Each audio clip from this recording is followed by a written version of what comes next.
The road into the forest felt longer than it should have, the kind of path that seemed to bend back on itself in subtle, disorienting ways. Trees crowded in close on both sides, their jagged branches clawing at the car windows as though they wanted to reach inside. I was driving, leading our small convoy of 3 cars filled with friends who had decided that a weekend away from the city would reconnect us with nature. That was Charlie's idea. Charlie, always the optimist, always the one pushing for spontaneity. He sat in my passenger seat, his endless chatter filling the car. Behind us were Sam and Danielle in their battered Jeep, followed by the newlyweds, Claire and Mark, in their sleek SUV. "We're almost there," Charlie said, checking the GPS on his phone. The signal had disappeared miles ago, leaving him squinting at the frozen map. The campsite was legendary, at least according to the thread Charlie had found online. Hidden deep in the woods, it was supposed to be a breathtaking escape, untouched by the modern world. What the thread didn't elaborate on was the dark folklore surrounding the place. But the locals at the last gas station had been eager to share. "You kids really heading to Hollow Pines?" an older man had asked, leaning heavily on his cane while we paid for snacks and water. "Nothing good ever comes out of there. Folks disappear. Animals show up wrong." Charlie had waved him off with a smile and a joke about ghost stories. The others laughed, and I forced a grin, though the old man's words lingered in my chest like a weight. Now, as we crested a ridge and the forest opened up to reveal our destination, I couldn't shake the feeling that we'd crossed into someplace we weren't supposed to be. The clearing was picturesque, a wide, open space surrounded by towering pines, with just enough room for our tents and a large fire pit. But there was something oppressive about the stillness. Even the usual sounds of nature, birds, rustling leaves, seemed conspicuously absent. "Perfect, right?" Charlie asked, hopping out of the car before I'd even killed the engine. The others soon joined us, unloading gear and laughing as they set up the tents. The afternoon passed quickly. We gathered firewood, explored the nearby trails, and cooked over an open flame, the smell of charred marshmallows filling the air. But as the sun sank lower and the shadows stretched long and jagged, an unspoken tension seemed to creep in. The forest, so inviting during the day, now loomed like a black wall. I found myself glancing over my shoulder, uneasy at how the trees seemed to shift and swell in the flickering firelight. That's when we heard it, a faint sound just beyond the edge of the clearing. A rustle, deliberate and slow, followed by something that could have been a footstep. "Probably a deer," Mark said, tossing another log onto the fire. The flames flared, casting an eerie glow over his face. "Or a bear," Sam added, his grin wide but his voice forced. We all laughed, but the sound didn't last long. The noise came again, this time accompanied by a faint, familiar voice. "Is someone out there?" Claire asked, standing up and peering into the darkness. "No one but us," Charlie said, though his confidence wavered. Still, we were 6 people, strong, capable, and unwilling to admit fear. So we let it go. But as the night stretched on, the forest seemed to press closer, and the shadows at the edge of the firelight grew darker. In my tent later, I lay awake, every muscle tense, listening to the faint murmurs outside. They sounded almost human. The fire had burned low by the time I finally forced myself to leave the flimsy cocoon of my tent. The air outside was unnervingly still, the kind of silence that grips your chest and makes you second-guess your senses. I could see the faint outline of the others' tents, slumped shapes against the looming black of the forest. The fire's embers pulsed faintly, casting long, twitching shadows across the clearing. I crouched by the pit, feeding it dry twigs until the flames reluctantly flared again. It wasn't just the cold that had pulled me from sleep. It was the voices. They had started as indistinct murmurs, a low cadence of sound that could almost be explained away as the wind. But then came the laughter, quiet, restrained, and somehow too familiar. It wasn't Charlie's laughter or Sam's. It wasn't anyone's. A branch snapped nearby, loud enough to break the illusion of solitude. I turned sharply, my flashlight cutting through the dark. Its beam wavered as I scanned the edge of the clearing. "Charlie," I called softly. No answer.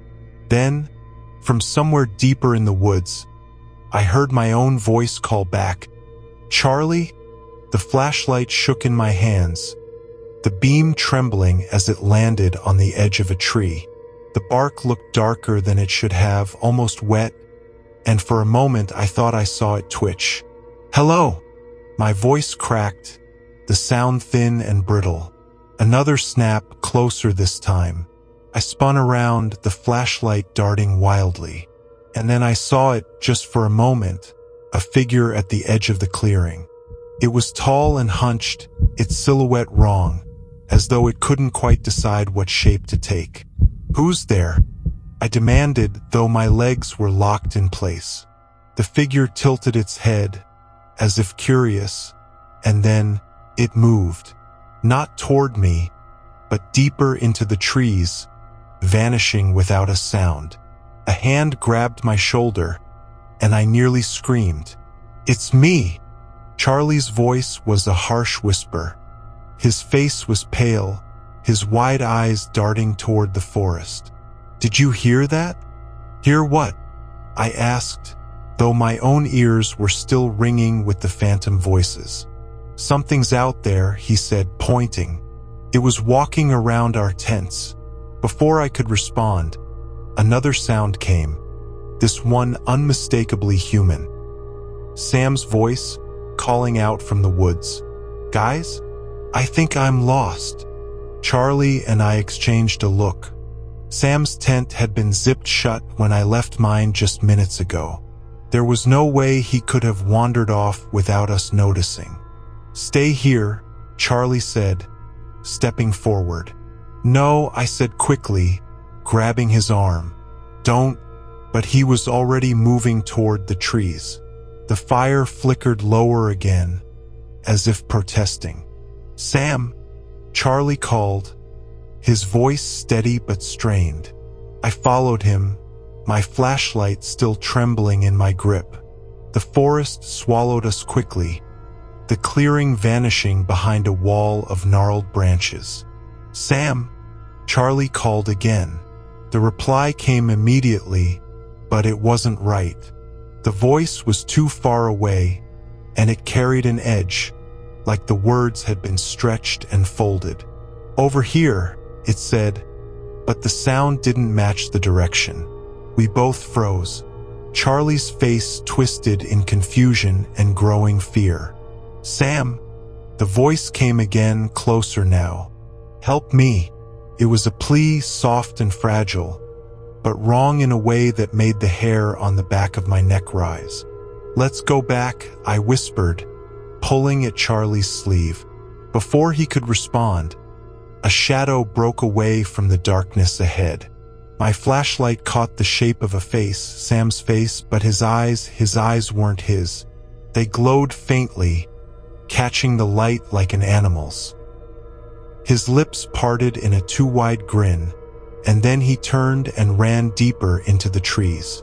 Charlie bolted after him without thinking, his name a sharp cry on my lips. But I didn't follow, couldn't. Something was behind me. The feeling was immediate, undeniable. A presence, silent but heavy, just out of sight. My flashlight flickered, and in the stuttering beam, I saw a hint of something tall and horned, just at the corner of my vision. I ran. The forest was alive with sounds now. Branches cracking, leaves rustling, and those voices, repeating my name, echoing and overlapping until they were a tangled cacophony. When I stumbled back into the clearing, I was alone. By the time I reached the fire, I could barely breathe. The clearing looked different, smaller somehow, as if the trees had leaned closer while I was gone. Their gnarled limbs twisted overhead, forming a canopy so dense that even the stars were hidden. The fire sputtered weakly, barely more than a few glowing embers. "Charlie!" My voice cracked, but there was no answer. The others' tents sat in uneasy stillness. I moved toward Sam's first, crouching down to pull at the zipper. Empty.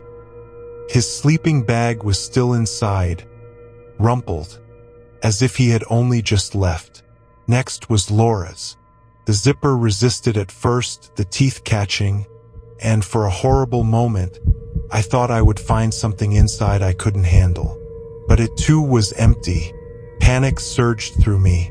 My legs felt unsteady, my skin prickling with the sensation of being watched. The voices had stopped now, replaced by a heavy silence that seemed worse than the sounds themselves. "Charlie!" I tried again, louder this time.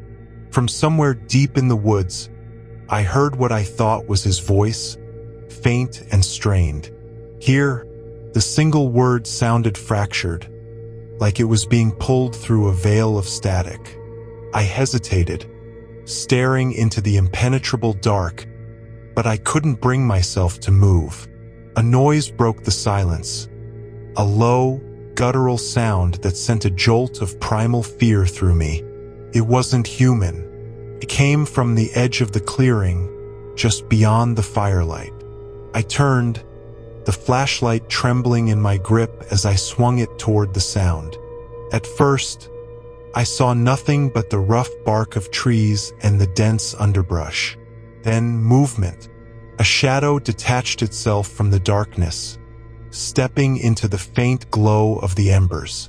I couldn't comprehend it at first. My mind refused to make sense of the shape before me. It was tall, its body angular and wrong, the limbs too long and bent at odd angles. Two curling horns framed its head, their tips disappearing into the shadows above. Its eyes, God, its eyes, burned with a cold light, like distant lanterns flickering in a storm. It didn't move, didn't come closer. It just stood there, watching me. I wanted to scream, but my throat closed. Every instinct screamed at me to run, but my legs refused to obey. The creature tilted its head, an almost curious motion, and then it spoke. "Why are you afraid?" The voice wasn't its own. It wasn't even a single voice. It was a patchwork, a tapestry of tones and inflections. I heard Charlie, Sam, Laura, all of them layered together, warped and hollow. I staggered back, tripping over a loose root. The flashlight slipped from my grasp, clattering to the ground. The beam flickered wildly, casting the creature's shadow across the trees. When I scrambled to my feet, it was gone. I spun in a circle, the flashlight's weak beam slicing through the dark, but there was nothing. No footsteps, no rustling of leaves, just the quiet crackle of the fire. A sound behind me made me whirl around, and my heart stopped. It was Charlie, or at least it looked like Charlie. He stood at the edge of the clearing, his face pale and slack. His eyes caught the light, reflecting it unnaturally, like the eyes of an animal. "Charlie," I whispered. He didn't answer. He just stood there, staring at me with that empty, unblinking gaze. When he finally spoke, his voice was wrong. It was flat, devoid of any warmth or familiarity. "You shouldn't have come here." Then he smiled, a slow, deliberate curl of his lips that felt like a mask being stretched too tightly. I stepped back, shaking my head. This isn't real, I whispered to myself, my voice trembling. It's not real, but it was. And I was no longer sure if the person standing before me was Charlie, or if I had ever really known him at all. Charlie, or whatever wore his face, didn't move as I backed away. His eyes tracked me, empty pools reflecting the weak light of the dying fire. I kept my flashlight trained on him, though the beam felt powerless, swallowed by the unnatural blackness pressing in around us. My mind screamed at me to run, but my body felt rooted, caught between fight and flight. Charlie, if it's you, say something real. I managed to choke out, my voice breaking under the weight of my own fear. His head tilted slightly, that eerie smile lingering. Real? What's real out here? His tone was conversational, almost amused.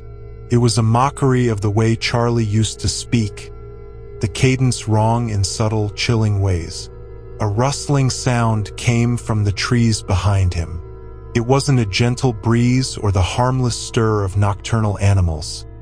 It was deliberate, purposeful, like something shifting its weight just out of sight. Where are Sam and Laura? I demanded, trying to steady my voice. They're close, he said, but his smile stretched wider, revealing teeth that seemed sharper than they should have been. You'll see them soon. I took another step back, and my foot landed on something soft. I froze, fear clawing up my spine as I slowly directed the flashlight downward. It was Laura's scarf, torn and smeared with something dark. My stomach turned, but I refused to acknowledge what it might mean. When I looked back up, Charlie was gone. A deep, guttural laugh echoed from somewhere in the trees, reverberating through the clearing. It was a sound that didn't belong to anything human. A low, resonant vibration that made the hairs on my arms stand on end. I whipped the flashlight in every direction, but the beam caught nothing. Just shadows and more shadows, twisting and shifting in the periphery of my vision. Then, from the edge of the clearing, I saw movement again. Two figures this time, stepping into the faint firelight. It was Sam and Laura, or at least it should have been. They moved stiffly, their limbs jerking unnaturally with every step. Their faces were blank, like masks, their eyes wide and glassy. Sam, I croaked. He stopped, his head snapping toward me with a sharpness that made me recoil. Laura followed, her movements equally disjointed, like a marionette controlled by an unskilled puppeteer. Stay with us, Laura said, her voice hollow and devoid of inflection. We'll keep you safe, Sam added, though his smile didn't reach his lifeless eyes. I stepped back again, my heart pounding in my ears. What's happening to you? What's out there? They didn't answer. Instead, they began to advance, their movements growing smoother, more deliberate. I didn't wait to see what they intended. I turned and ran. The forest closed in around me, branches clawing at my arms and face as I stumbled blindly through the undergrowth.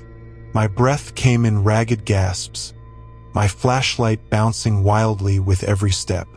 Behind me, I heard their footsteps, too fast, too close, and that laugh, that horrible, guttural laugh, followed me through the trees. I didn't stop until I tripped and fell, landing hard on the forest floor. The flashlight rolled from my grasp, its beam flickering as it illuminated a small clearing. I scrambled to retrieve it, and as I did, I saw something carved into the bark of a nearby tree. A symbol, ancient and crude, etched deep into the wood. It was a spiral, surrounded by jagged lines that radiated outward like a sunburst. The air around me felt heavier, oppressive, as if the forest itself was pressing down on me. The laughter stopped, I turned slowly, my body trembling, and saw them standing at the edge of the clearing.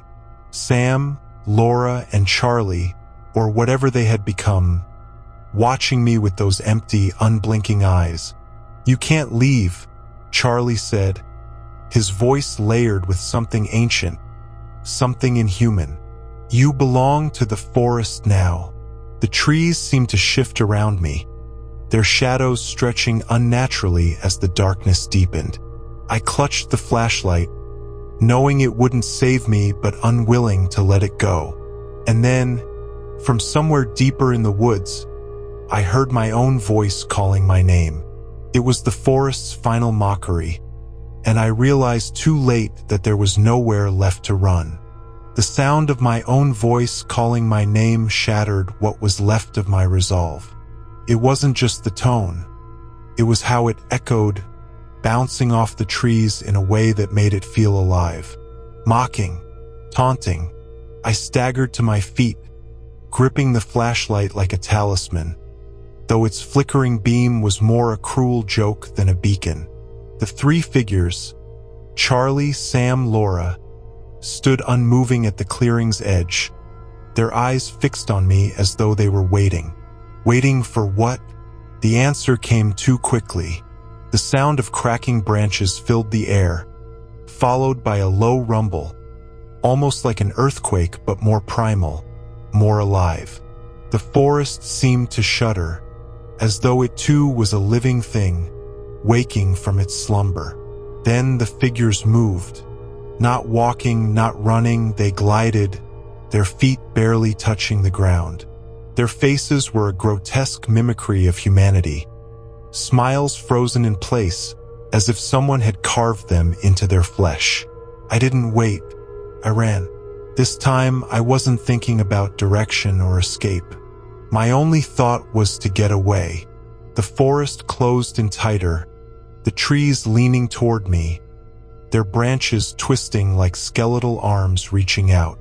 The ground beneath me shifted with every step, roots rising to trip me, mud swallowing my shoes. Behind me, the laughter returned.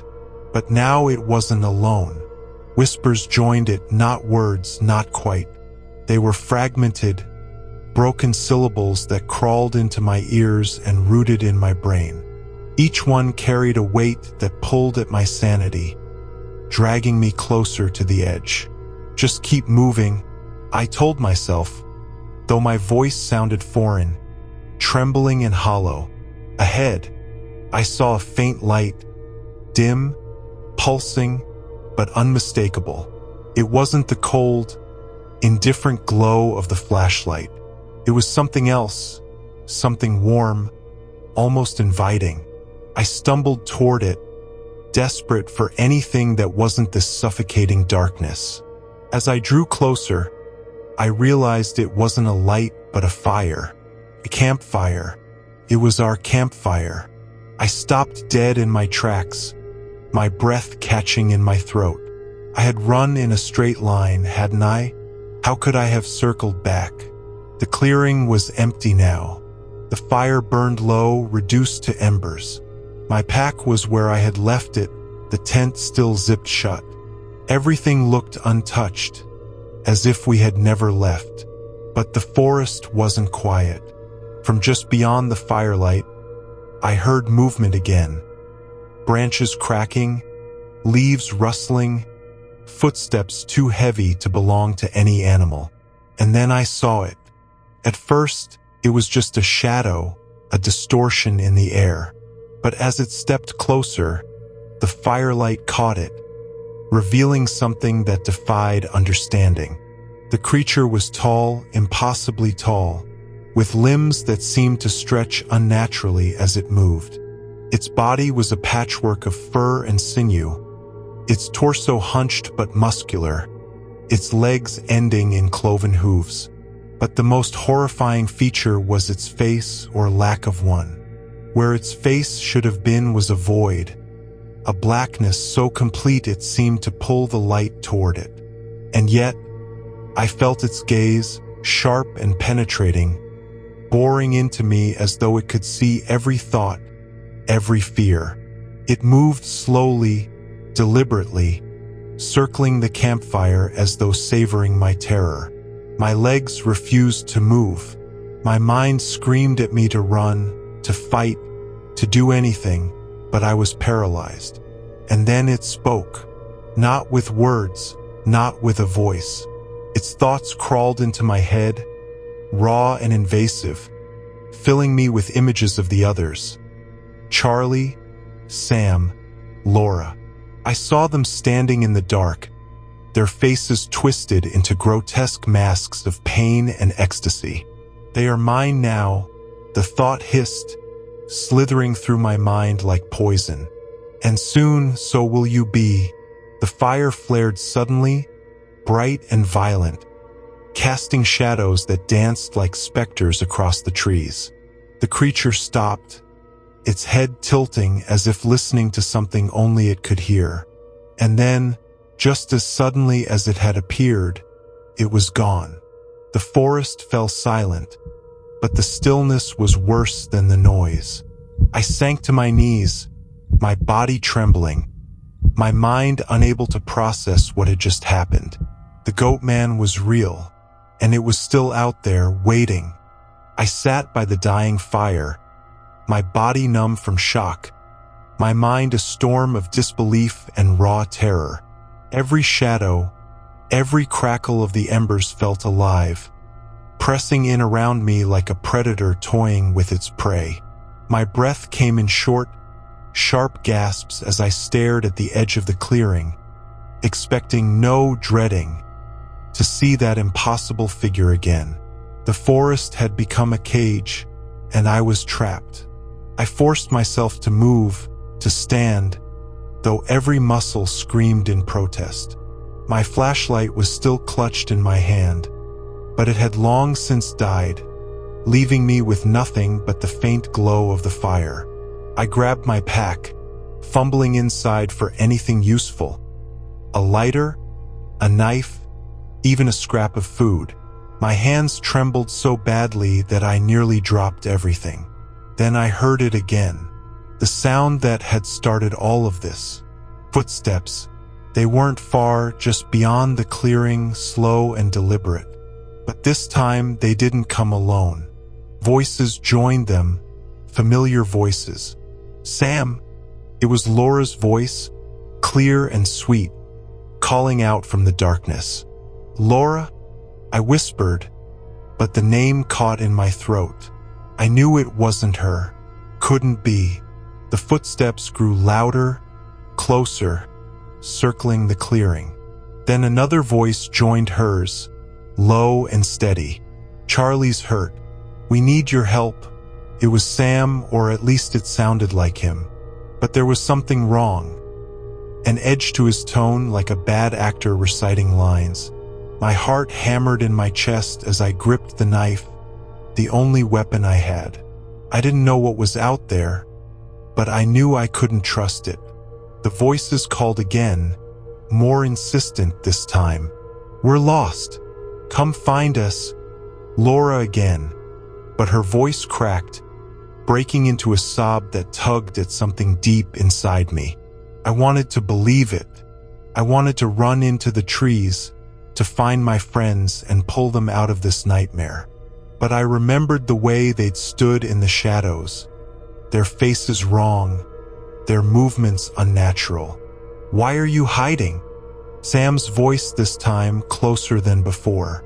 And then, from the opposite direction, a whisper, a low, guttural sound that wasn't a voice at all. It was something older, something that carried the weight of the forest itself. You can't escape. I spun around, the knife raised, though I knew it was useless. The firelight cast wild shadows on the trees, and for a moment, I thought I saw a figure standing just beyond the glow. But when I blinked, it was gone. Panic clawed at my throat. I couldn't stay here, waiting for whatever was out there to find me. I had to move, to do something. I turned back to the fire, grabbing the last piece of wood I could find and wrapping a scrap of fabric around it. The makeshift torch caught quickly, casting a flickering orange light that pushed back the darkness. The footsteps faltered, as if the creature, whatever it was momentarily startled. I stepped toward the edge of the clearing, the torch held high. "If you're out there," I called, my voice shaking but loud. "Show yourself." Silence. Then, from somewhere deep in the forest, a laugh. It wasn't human, it couldn't be. It was too deep, too guttural, reverberating through the trees like a growl. I ran. The torch lit my path as I plunged into the woods, the flames throwing wild shadows across the trees. The laughter followed me, mingling with the whispers and the footsteps, creating a cacophony of sound that drove me forward. Branches tore at my arms and face. Roots threatened to trip me, but I didn't stop. Couldn't. Then I saw it. A clearing up ahead, wide and open, with the faintest glow of moonlight filtering through the canopy. I stumbled into it, gasping for breath, my torch sputtering in the damp air. And there, in the center of the clearing, was Laura.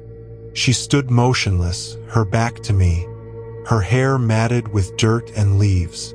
Her clothes were torn, her arms hanging limp at her sides. "Laura?" I called, my voice breaking. She didn't respond.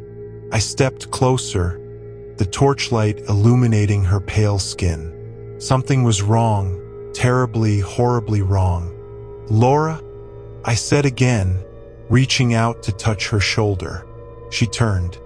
Her face, if it could still be called a face, was a twisted mask of flesh and bone, her eyes burning with the same unnatural light I had seen in the creature. Her mouth stretched wide in a grotesque smile, revealing teeth that were too sharp, too many. She lunged. I stumbled back, the torch swinging wildly as she came at me, her movements jerky and inhuman. I screamed, the sound raw and desperate, and swung the torch with all my strength. The fire caught her clothes, flames licking up her body as she let out a shriek that echoed through the forest. I didn't wait to see what would happen. I turned and ran, the sound of her screams chasing me into the night. I didn't know how far I ran or for how long, but when I finally stopped, my chest felt like it would split open. Every breath scraped against my ribs, and the air carried a sour, earthy smell that clung to my nostrils. The torch in my hand had burned low, the flames flickering weakly against the encroaching darkness. The forest was no longer just a forest, it felt alive.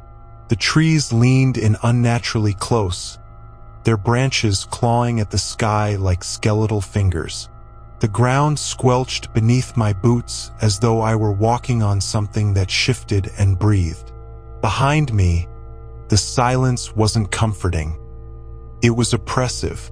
It was the kind of silence that carried weight, as if the world itself was holding its breath. And then, breaking through that stillness, came the sound. Footsteps. They weren't fast, nor were they slow. They moved with a dreadful confidence, as if the thing making them knew it had time on its side. "Laura?" A voice called from somewhere in the blackness, impossibly close and yet impossibly far. My stomach clenched. I knew that voice wasn't hers anymore. I swung the dying torch in every direction, trying to find an escape route. There was no sense of direction anymore, no path to follow, only endless trees and shadows. The footsteps grew louder. They were joined by others now, multiple sets, each one deliberate, purposeful. And then I saw them.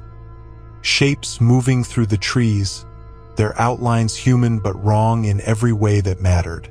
Their limbs bent where they shouldn't, their heads tilted at unnatural angles, and their eyes, those burning, unholy eyes, seemed to pierce through me even from a distance.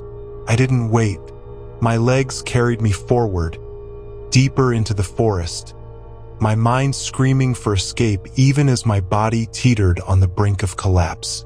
I tripped over a root, crashing to the ground and losing my grip on the torch. It rolled away, the flames sputtering out completely, leaving me in near total darkness. Panic surged through me like a living thing. I clawed at the ground, my fingers digging into the cold, damp earth as I scrambled to my feet.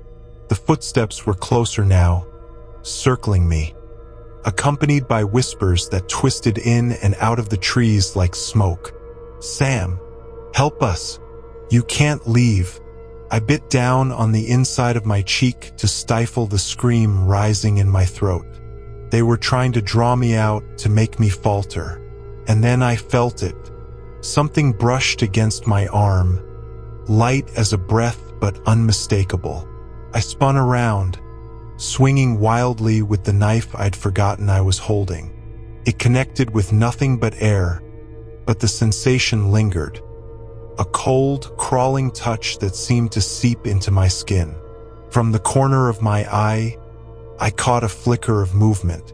A figure darted between the trees impossibly fast, and then another on the opposite side. They were closing in. I ran again, my lungs burning, my legs trembling with every step. I wasn't sure if I was heading anywhere or just deeper into the nightmare, but stopping wasn't an option. Finally, I burst into another clearing, larger than the last, with a massive tree at its center. The tree was ancient, its trunk twisted and gnarled, its roots snaking out across the ground like veins. At its base sat something I couldn't fully comprehend. A figure hunched and misshapen, its body cloaked in shadows that seemed to writhe and shift as if alive. The Goatman, its eyes locked onto me, glowing with that terrible, fiery light. The creature stood slowly, its movements deliberate, almost mocking. Its horns curved wickedly from its head, framing a face that was both human and utterly alien. "Sam," it said, its voice a chilling mimicry of Laura's. "Why do you run?" I backed away, my body shaking so violently I thought my legs might give out.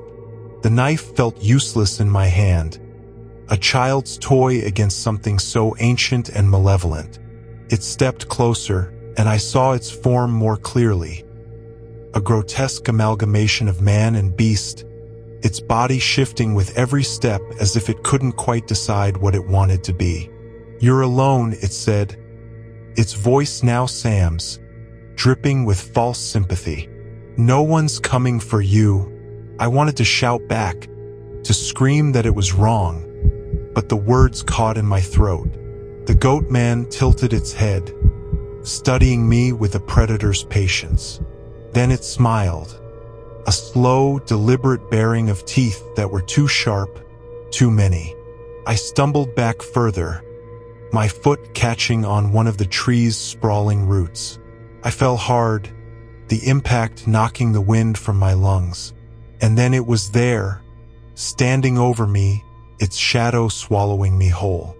The Goatman's shadow enveloped me, the sheer presence of it pressing against my chest like an immense weight. It didn't move, not yet. Instead, it tilted its head as though considering me, the sharp angles of its face shifting like a mask that refused to settle. I clutched the knife tighter, though the blade seemed to grow heavier in my hand, its sharp edge almost dull in the presence of something so vast and ancient. "You shouldn't have come here," it said, using my own voice this time. Hearing it, a perfect mimicry, the timbre and cadence of my thoughts turned outward, made my skin crawl. My body refused to move, my muscles betraying me with their trembling.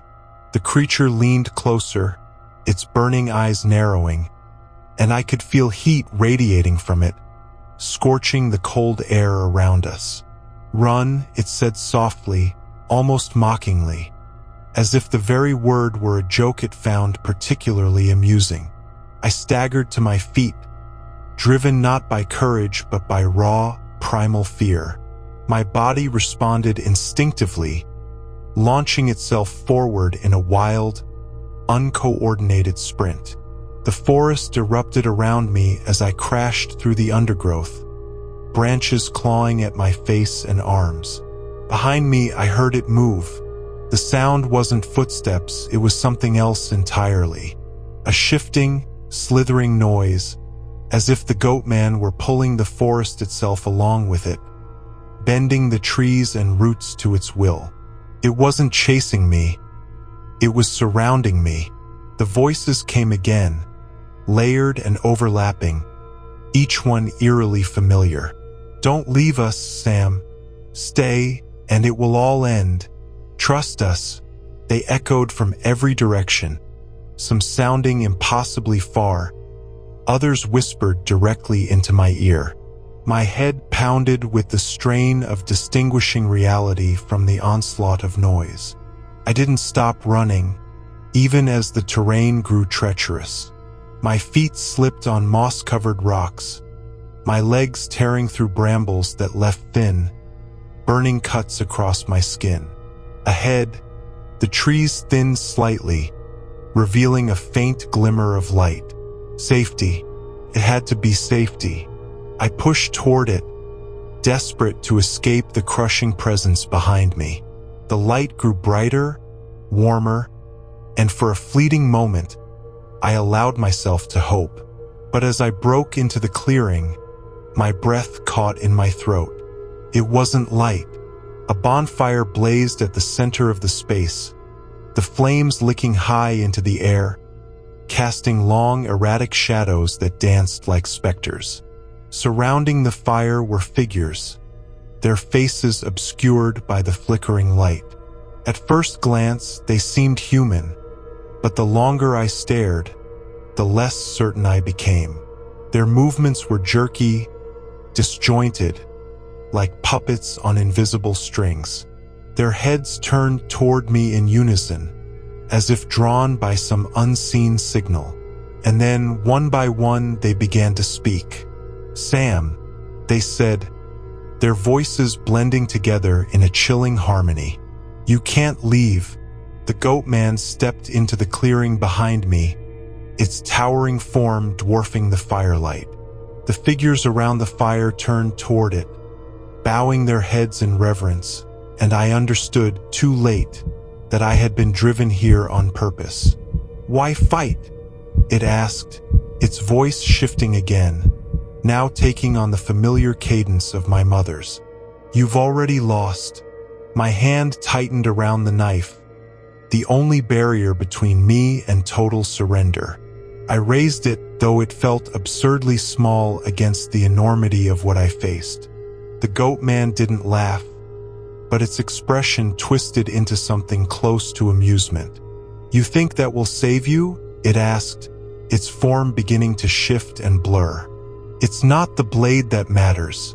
The figures around the fire began to close in, their movements synchronized, their faces obscured by the firelight.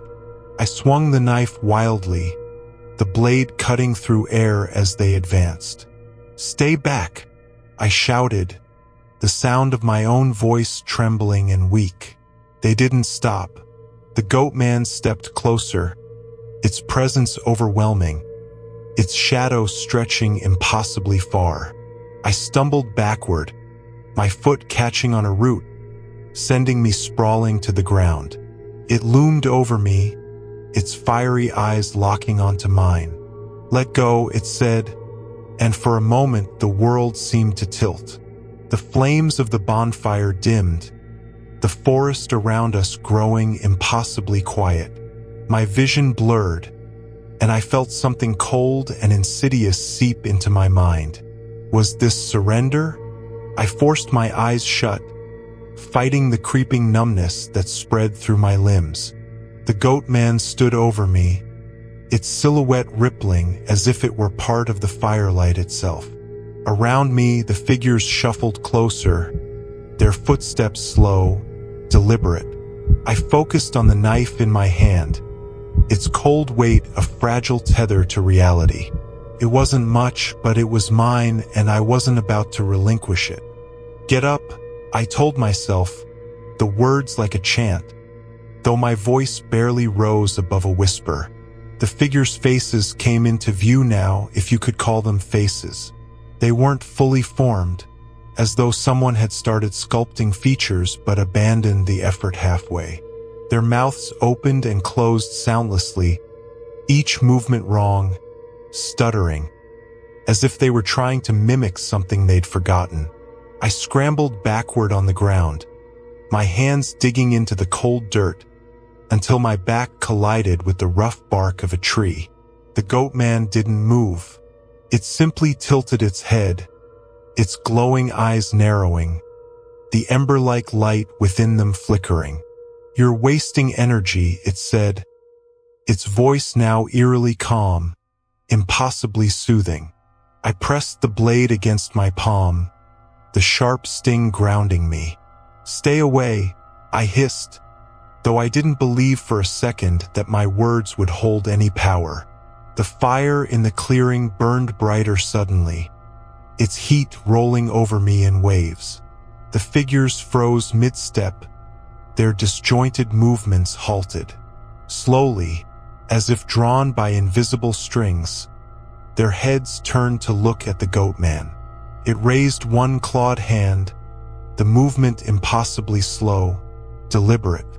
The figures responded, retreating back into the shadows without a sound, their presence lingering like smoke. "You see," it said, crouching down to my level, its face now only inches from mine. "There's nothing here but you and me. No one's coming to help." Its words were a knife twisting in my mind, each syllable planting doubt, fear. I gripped the real knife harder, the blade trembling in my hand. "I don't need anyone," I said, though the quiver in my voice betrayed the lie. The Goatman's lips pulled back in something resembling a smile, its teeth jagged and uneven, like splintered bones. "Then why are you still holding on?" Before I could respond, a sudden crack echoed from the forest, sharp and piercing, like a branch snapping underfoot. The Goatman's head whipped around, its eyes narrowing. Someone was out there. For a moment, hope flickered in my chest. But then I remembered the voices, the way it could twist reality, mimic anything. Was this a new trick? The noise came again, closer this time. The Goatman straightened, its massive form blocking the firelight as it turned toward the sound. My heart raced, torn between fear and the desperate need to act while its attention was elsewhere. I pushed myself to my feet, my legs wobbling under me. The knife felt impossibly small, but it was all I had. The Goatman growled low in its throat, a sound that vibrated through the ground beneath me. The figures in the shadows began to stir again, their bodies jerking unnaturally as they moved toward the noise. This was my chance. I took a step back, then another, careful not to draw its attention. The fire flickered wildly, casting jagged shadows across the clearing. My breath came in shallow gasps as I inched closer to the trees. The Goatman didn't turn around. It stood perfectly still, its head cocked toward the sound, its claws flexing at its sides. Then I ran. The forest closed in around me, the trees a blur as I sprinted blindly through the undergrowth. The sound of my heartbeat roared in my ears, drowning out everything else. But I wasn't alone. Behind me, I heard it, heavy, pounding footsteps that didn't belong to any human. The Goatman was coming. The forest seemed to shift as I ran, the trees twisting and bending in impossible ways, their branches reaching for me like skeletal hands. The ground beneath my feet felt uneven, the roots rising to trip me, the rocks jagged and unyielding.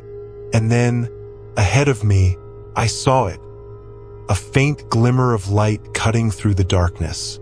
I ran toward it, my lungs burning, my legs screaming in protest. The light grew brighter, closer, until I could make out its source. A narrow gap in the trees, leading to an open space beyond. I burst through the gap, my feet skidding on loose gravel as I stumbled into the clearing. It wasn't salvation. It was a trap. The figures were there, waiting, their faceless heads turning toward me as one. The firelight reflected off their featureless skin, their bodies perfectly still, as though they had been waiting for this moment all along. And then, behind me, the Goatman emerged from the trees. The clearing felt suffocating, though it was wide enough to hold all of us. The figures, the fire, the looming shadow of the Goatman. The air seemed charged, humming with a tension that made the hair on the back of my neck prickle. The faceless figures stood motionless, their posture unnatural, their heads tilted slightly as if they were observing me, calculating. Behind me, the Goatman's presence pressed closer. I could feel its heat on my back, the sharp edges of its breath slicing through the stillness. "Why run?" it asked, its tone almost amused. "You always end up here." I didn't answer. My eyes darted to the knife in my hand, its blade gleaming faintly in the firelight. My mind raced, searching for a way out, but the figures formed a perfect barrier, their bodies too dense and unnerving to push through. The Goatman moved closer, its footsteps slow and deliberate. With each step, the clearing seemed to shrink, the firelight dimming, the shadows growing longer. I turned to face it, forcing myself to meet its gaze. The ember-like glow in its eyes was mesmerizing, pulling me into a spiraling abyss of dread. "I don't belong here," I said, my voice steadier than I expected. Tilted its head, mockingly thoughtful. "Don't you? You came here willingly. You and your friends. You ignored the warnings, didn't you?" The accusation struck like a physical blow. It was true. We had dismissed the stories, laughed at the fear in the villagers' voices. And now, my friends, I swallowed hard, forcing the thought away. This wasn't the time to grieve. I had to survive. The Goatman's voice softened, becoming almost tender. "You could stay. You'd never have to run again." It extended one of its twisted hands, the claws gleaming like obsidian in the firelight. I flinched but didn't step back. "Stay?" I repeated, my voice dripping with sarcasm despite the terror pounding in my chest. "And do what? Be like them?" I gestured toward the figures. One of them twitched, its head jerking toward me, its faceless visage unreadable.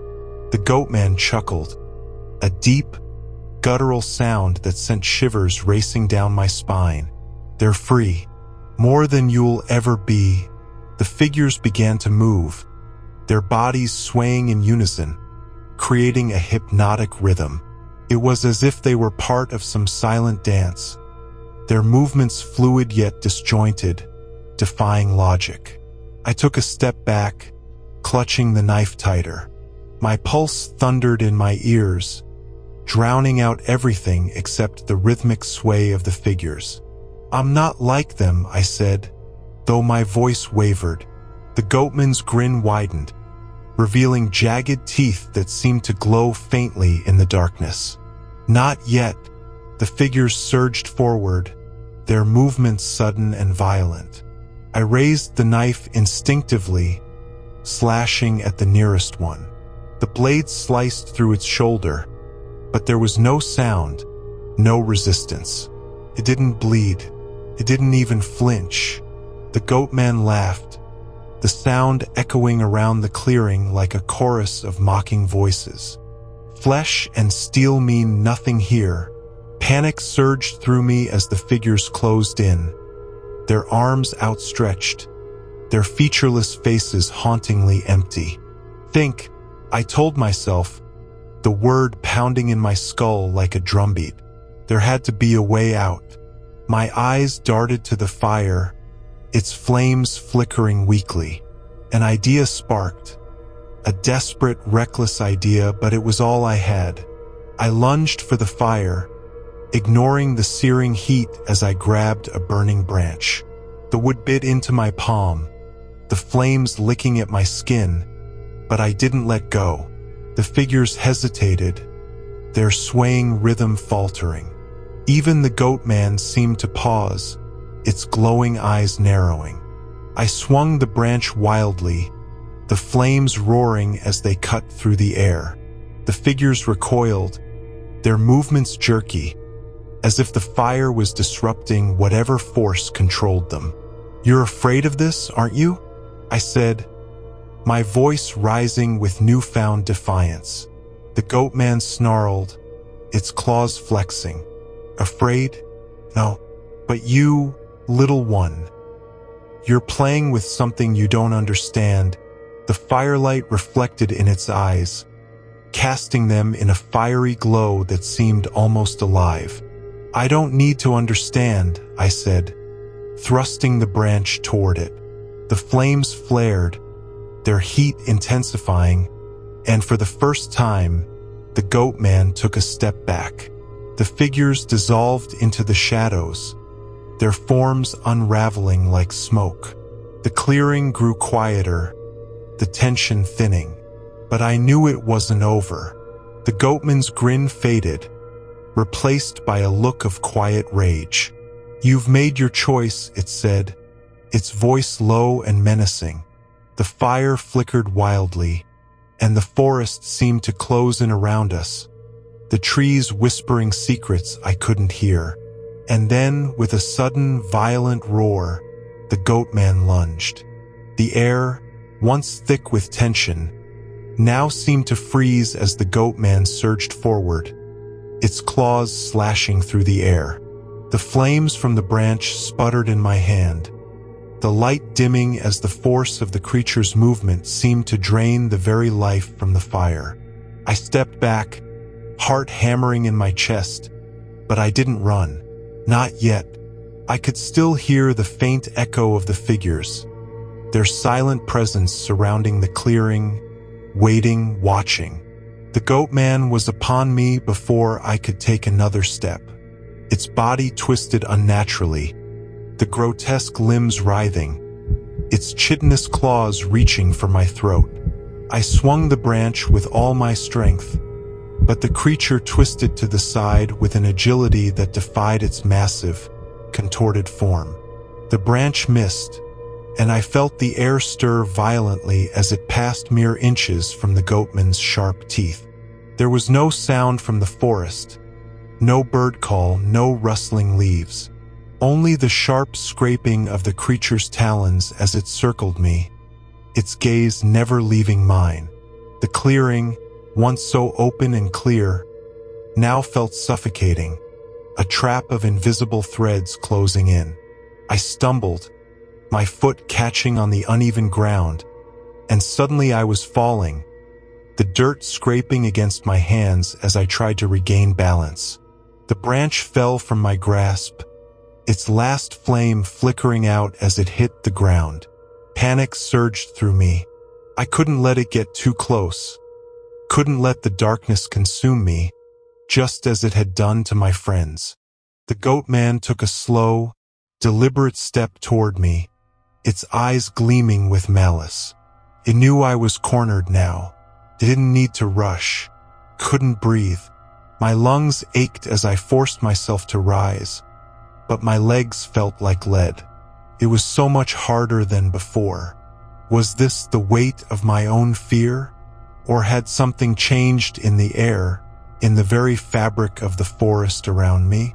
I glanced around, searching for anything that could help me, but the clearing was still, as though it too were holding its breath. Then, just as the Goatman took another step forward, the ground beneath me shuddered, and I heard it, the faintest echo of a sound. A cry, a voice, familiar, called my name. My body went rigid. Tom, I had heard that voice before, hadn't I? The words were clear, precise. They were from Sarah. I whipped around, my heart thumping in my chest. But there was nothing there, just the shadows. Tom, please help us. Another cry. It was Sarah's voice again. I felt my throat tighten, my pulse quicken. She was still out there, wasn't she? Somewhere in the forest. Maybe she had gotten away. Maybe the Goatman laughed, a low, unsettling sound that rattled my bones. You're too weak to save them. It spoke as if it knew my every thought, every fear. You can't even save yourself.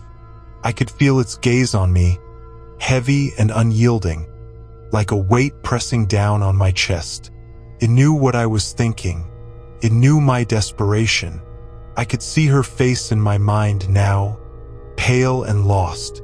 I could hear her voice calling for help, and suddenly all the anger, all the fear, seemed to coalesce into a single burning thought. I had to find her. I had to. The Goatman lunged, its claws slashing through the air. But this time I didn't hesitate. I scrambled backward, reaching blindly for something, anything that could help me. My hand closed around a jagged rock, sharp enough to cut through bone. I didn't think. I just acted. The rock flew through the air, striking the creature square in the face. There was a sickening crack, and for a moment, it seemed as though the Goatman faltered, its dark eyes blinking in surprise. But it wasn't enough. The creature's lips curled back in a snarl as it swung its arm toward me, knocking the rock aside with a force that sent me tumbling into the dirt. The air was thick with the smell of wet earth and decay, and I could feel the heat of its body drawing closer. The figures from the forest stepped forward, their limbs contorting unnaturally as they encircled me. They weren't human anymore. They weren't even the same. They were something else, something twisted by the Goatman's dark magic. I could hear the whispers of their movements now, soft and muffled, like 1,000 breathless voices, but they weren't speaking to me. They were speaking to one another. I shut my eyes. I couldn't bear to look. I couldn't bear to face the truth, but it was too late. I could feel the pull, an invisible force, a tendril of dread curling into my chest, wrapping itself around my heart. I was trapped. There was nowhere to run. The forest itself was alive, its branches closing in, the shadows growing deeper, darker. The Goatman's laughter echoed in my mind, its voice winding around my thoughts, filling every corner of my consciousness. No escape, it whispered. None of you ever truly leave. I don't know how long I was there, pressed against the ground, surrounded by the figures, the Goatman looming overhead. Time didn't exist anymore. The darkness was infinite, an endless stretch of nothingness that swallowed everything. My breath came in short, ragged gasps, and the air was thick, choking. Then, for a moment, it stopped. The Goatman paused, its clawed hand hovering above me as if waiting. The figures stood still, like statues, their twisted forms frozen in place. And for the first time since the night began, I could hear nothing. No wind, no rustling leaves, no whispers, just silence. I dared to open my eyes. The world had changed. The forest was gone. The clearing, the trees, the creatures, everything had vanished. Instead, I found myself in a familiar place. My mind struggled to place it at first, and then it hit me. It was the cabin. The same cabin where we had started our trip, laughing and talking as we unloaded the gear from the truck. The same cabin I had convinced my friends to stay in. But it wasn't the same now. The walls were decayed, the furniture rotting and broken, The windows blacked out, as though time had forgotten it. I stood, unsteady on my feet, glancing around. The figures were still there, standing motionless in the corners of the room, their eyes fixed on me with hollow intensity. And then I saw it, the Goatman standing tall, its grotesque form twisted in a way that defied nature. It wasn't a creature of the woods anymore. It was something else entirely. Tom, the voice. It was Sarah's voice, unmistakable, but it came from nowhere. I spun around, searching, but there was no one in sight. The Goatman didn't move. It didn't need to. It spoke again, its voice deeper, more menacing. You think you escaped, but the forest, the woods, they never let you go. I stumbled backward, my heart pounding in my chest. My thoughts were spinning, confusion eating away at the edges of my mind. What was happening? Was this real?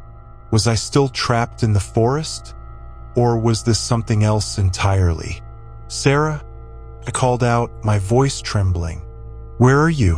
What happened to us? But there was no answer, only the sound of my own voice echoing in the hollow cabin. The Goatman took a step forward, and I felt the room grow colder, the walls seeming to close in on me. But this time I didn't run, couldn't. I was frozen, trapped by something I couldn't understand. And then it hit me. This wasn't the forest. This wasn't the cabin. This wasn't real. It was all in my head. The truth crashed over me like a wave, a suffocating tide that drowned everything else. My friends hadn't disappeared. They hadn't been taken by the Goatman. They had never been here to begin with. It was all an illusion, a construct created by the darkness in my own mind. I had been running from myself the whole time, trying to outrun the very thing that had brought me here. The guilt, the fear, the need to escape my own reality. I had been the one to bring us here. I had been the one to drag them into the woods, convincing them to ignore the warnings. I had been the one to keep going, to keep pushing forward, even when I knew we were in danger. The Goatman wasn't a creature of the forest. It was a reflection of my own self-doubt, my own self-loathing. The figures were not shadows from the woods. They were my friends Sarah, Mark, and the others, but their faces were twisted, blurred, as if they were fading away from my memory. And then I heard it, a voice not Sarah's but mine. Leave them behind. I turned sharply, my gaze snapping to the empty doorway. The figure of a man stood there, silhouetted in the darkness. He was tall, broad-shouldered, and his face was obscured in shadow. But his voice, it was mine. Tom, you should have left them behind. It was always you. I tried to speak, to move, but my body betrayed me. I couldn't breathe, couldn't move. The room was closing in, and I knew in that moment the truth. I had been the Goatman all along. The walls around me cracked open, revealing the dark abyss beyond. The darkness that had been creeping at the edges of my mind was no longer a threat. It was me. The figures, the people I had thought I was trying to save, were merely reflections of what I had done, of what I had chosen.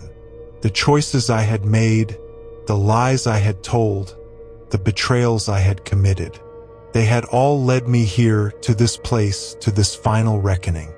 I heard the voice again, but this time, it wasn't just in my head. You can't escape.